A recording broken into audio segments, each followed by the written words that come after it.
Ito na po ngayon ang update sa pinapagawang bahay ni Sir Leo Milis and family. Sobrang napakaganda nito at ang laki po nitong bahay.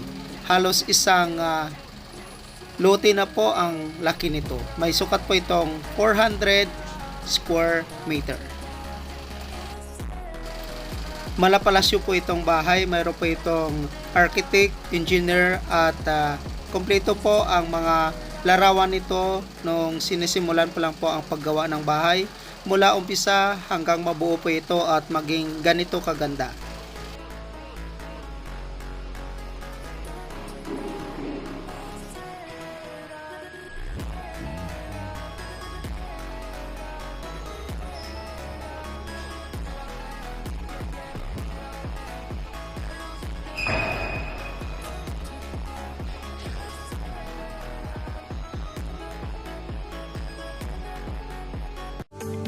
House floor plan, front elevation, rear elevation.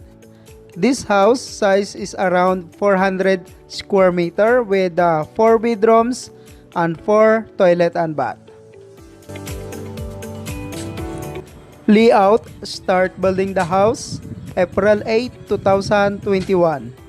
This house is located at Agu, La Union, Philippines.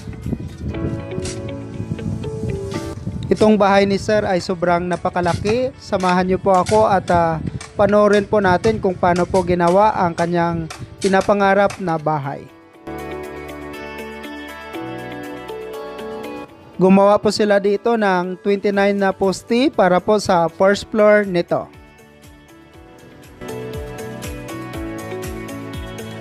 Bawat poste ay gumamit po sila dito ng 6 na 20mm na round bar at saka 16mm naman po na stirrup. In 8 days ay natayo po nila ang 29 na poste. 17 worker po ang gumawa nito.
Nag-backfilling na rin po si Sir dito ng lupa at gravel. Umabot po ito ng 46 truck ang nailagay. Flooring, 4 inches po ang kapal ng slab na ginawa po nilang flooring. Nakaangat po pala ng 3 patong na hollow block mula sa lupa ang flooring ng bahay dahil ang lote po nito ay dati pong palayan.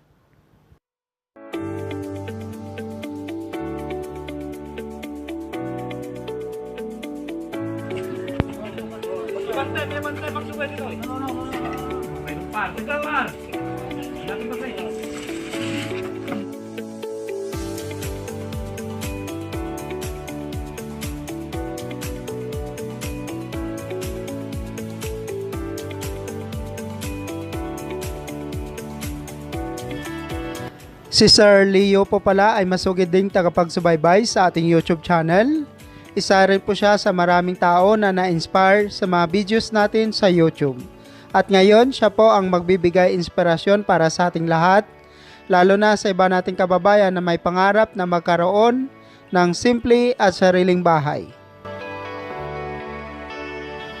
Nagpapasalamat po ako ng malaki dahil kahit maliit lang po ang ating YouTube channel, ay marami pong mga kababayan po natin ang na-inspired at nagpapagawa ng bahay. Ang iba ay natirhan na rin po ang kanilang bahay at hindi ko po akalain na kahit si Sir Leo ay na-inspire rin po siya sa ating YouTube channel. At ngayon ay nagpapagawa po siya ng bahay na may budget around to 8 to 10 million or more.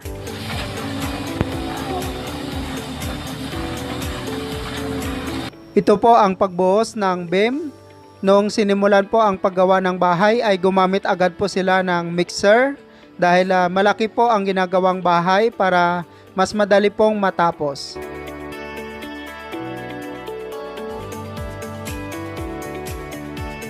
Para sa concrete slab ng bahay ni Sir ay gumamit po sila dito ng steel deck. Ang paggamit ng steel deck ay mas matibay at kakaunti lang po ang round bar na ilalagay.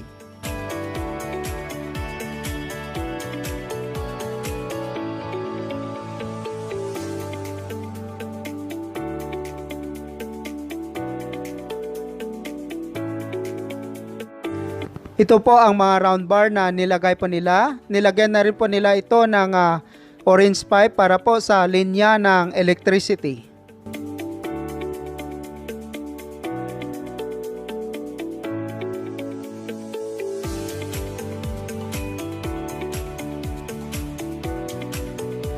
Para sa pagbuhos ng concrete slab ay nagdagdag ulit po sila dito ng another mixer para mas madali pong matapos ang pagbuhos nito.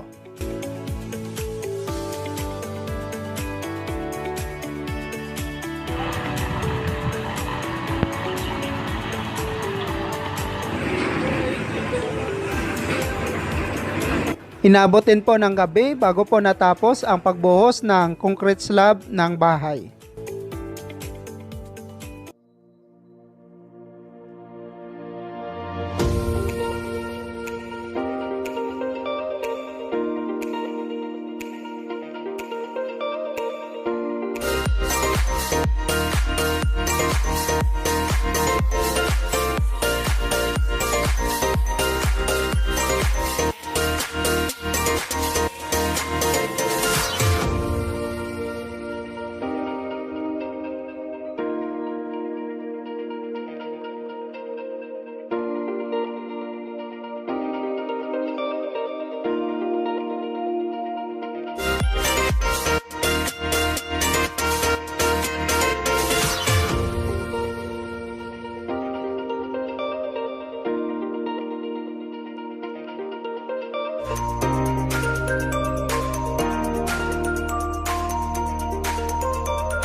Ito po ang round design. Dito po nakalagay ang stair papunta po sa second floor area ng bahay.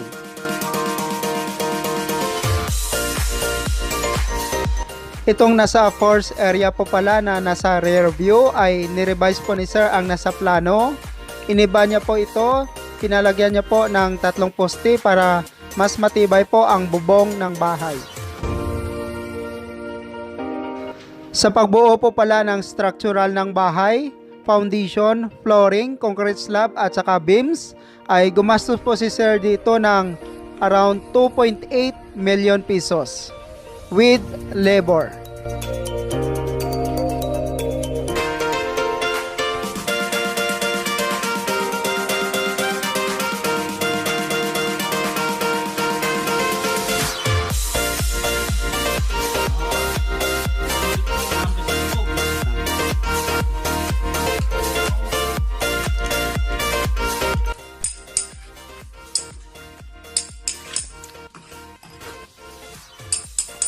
Ito yung air vent. Pinakamababa na chamber. Ito yung second chamber. Uy, putik na. Ayan yung inlet.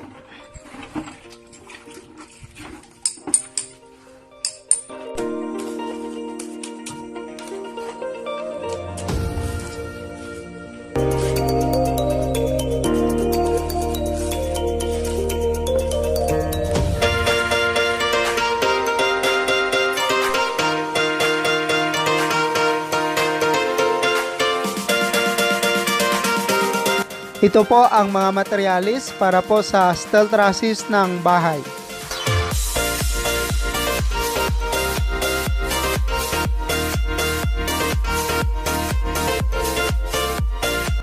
Start installation steel trusses.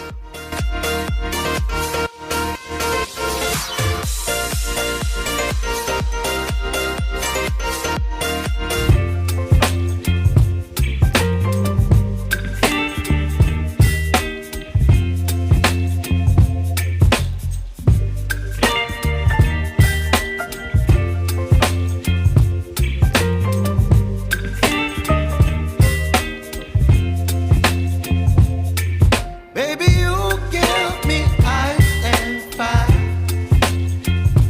You're giving me wind and rain. You're some kind of butterfly. Baby, you give me midnight. You whip up my appetite. Don't leave me here high and dry. Oh, well, I don't wanna jinx it, baby.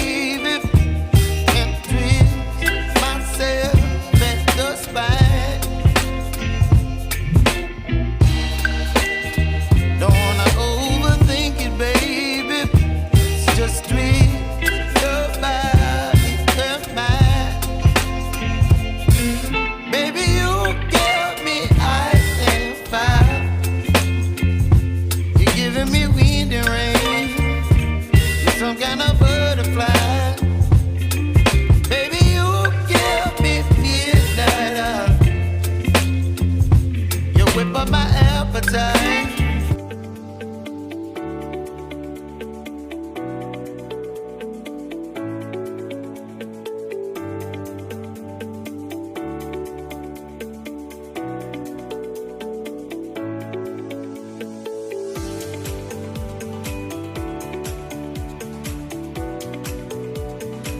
Delivery of roofing materials. Long span gray po ang napili ni Sir na bubong para sa kanyang bahay.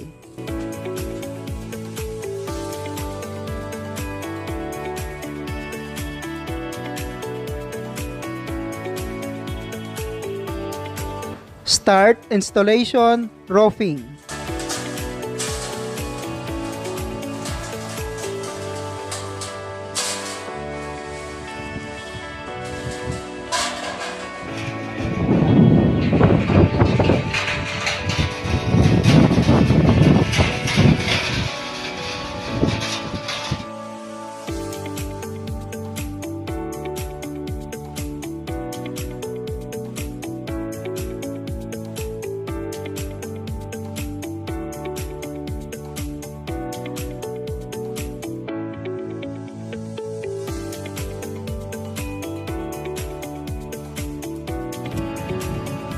Sa roofing materials po ng bahay ni Sir, kasama na po ang insulation and spandrel, ay umabot po ito ng 400,000 pesos.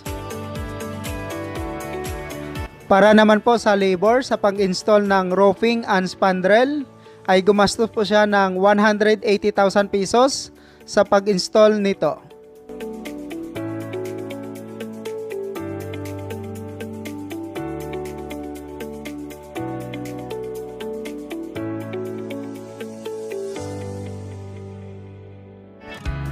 Ito na po ang update sa pinapagawang bahay ni Sir Leo Melis and family.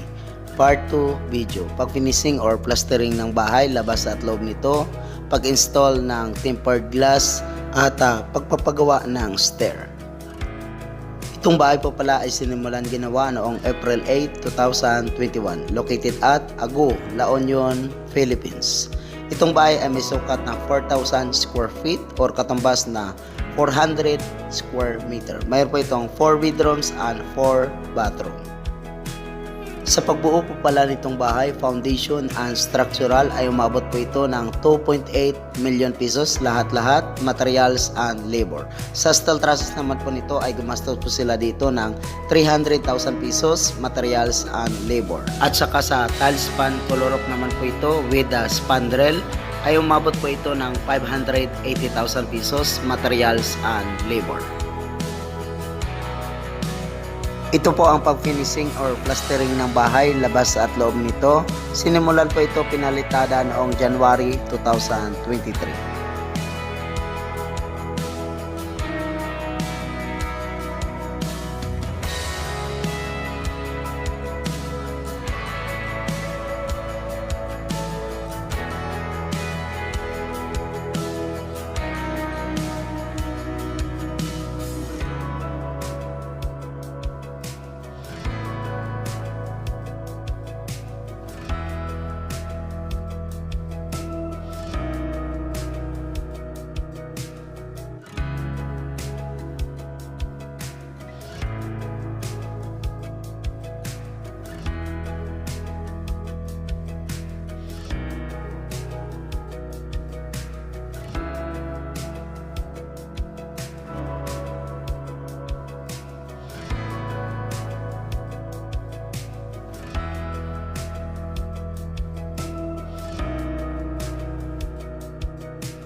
Itong pinanggawang bahay nila ni Sir Leo Milis and family ay napakalaki.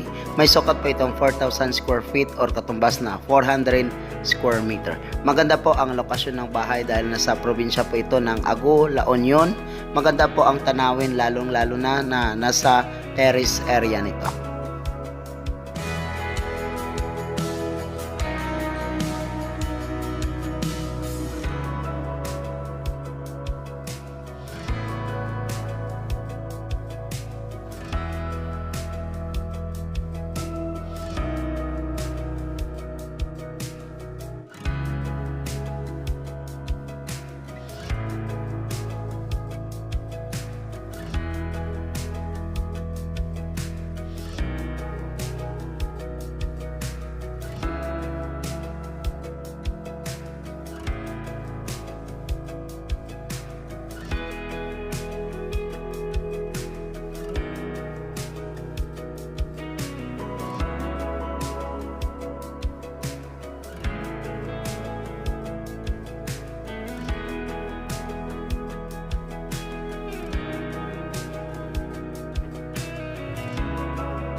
Matapos po itong project na ito.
Ito po pala si Sir Leo at ang kanyang asawa at anak. California, USA, OFW po pala sila from Agu, La Union, Philippines. Muli po akong napapasalamat sa iyo, Sir Leo, sa pag-share ng pinapagawa niyo pong bahay for inspirational at idea po para sa lahat.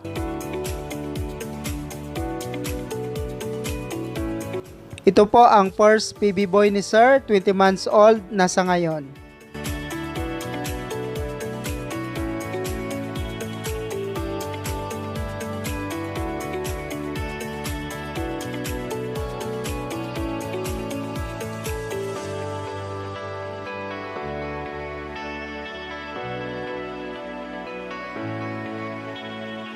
At ito naman po ang kanyang family, father niya at ang kanyang mother. Sa ganito kalaking bahay at sa ganito kaganda ay umabot po ito ng 11 million ang naubos nila ni Sir dito. Almost 90% na po na tapos itong bahay. Again, congratulations to Sir Leo Milis and family. Maraming salamat po sa pag-share at pagbahagi nyo po ng pinapagawa nyo pong dream home.